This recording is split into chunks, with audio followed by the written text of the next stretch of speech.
Yo, what is up guys, Delboy here, aka Blue Collar Sports TV. Hopefully you guys are doing well.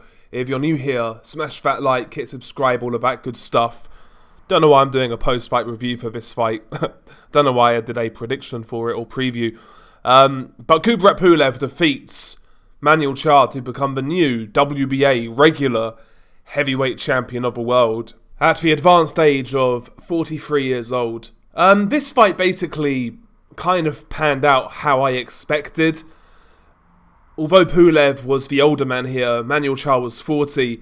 But you know, prime for prime, when both these guys were at their best, Pulev was a legitimate contender for a while, whereas Manuel Charr was always like a fringe level guy. And Pulev just had more fundamentals to fall back on, taller, longer, good jab of course, and he's just a better fighter from range, and we saw that in this fight. You know, Manuel Charr basically was trying to keep a guard up, tight guard.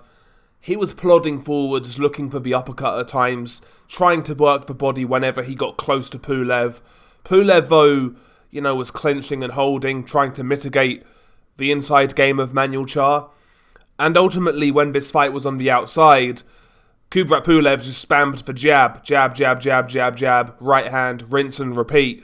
And yeah, Charr was catching these jabs on the gloves, but some of the jabs were getting through, and the jab would basically preoccupy Manuel Charr's guard, and then Pulev, after a couple of jabs, would throw like a looping overhand right that would go around the guard, and that shot was catching Manuel Charr repeatedly throughout this fight.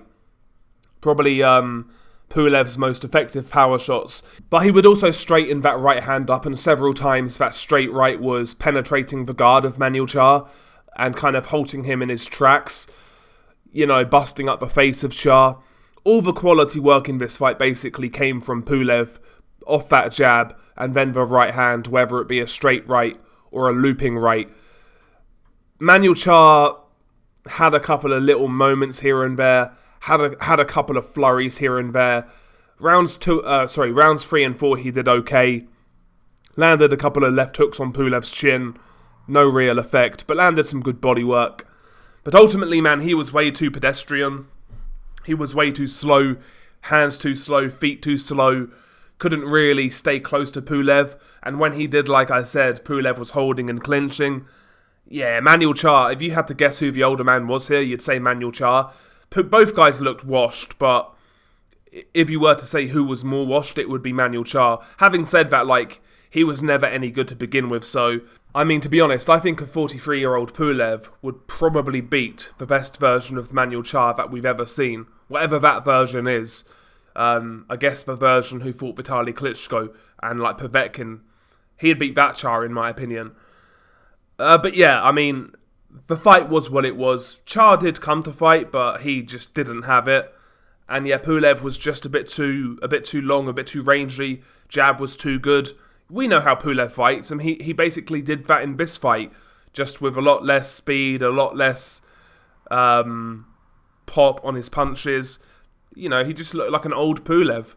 And the old Pulev was good enough to beat the old Manuel Charr, was what it was. But somehow, Kubrat Pulev is the new WBA regular heavyweight champion. So, does that mean he becomes the mandatory for the Usyk Fury winner? I've got no idea how this works. You know, this whole regular belt thing at heavyweight has been going on for the best part of a decade. So, what happens next with the WBA? We shall see. We shall see. If Usyk or Fury vacate the WBA, does Pulev get elevated to full champion? Can you imagine that? Kubrat Pulev being a real heavyweight champion in 2025? That'd be crazy, but I digress. Listen, this fight was what it was. Kind of what we expected. Pulev to win on points. Pulev to win based off that jab and the right hand. That's basically what happened. In reality, both guys should really retire. Neither guy, to me, has anything to offer the sport at this point in time. But, you know, Pulev holds some sort of version of a belt, so he's going to try and get a payday. But anyway, share your thoughts below. Beanie Guy Delboy. Peace.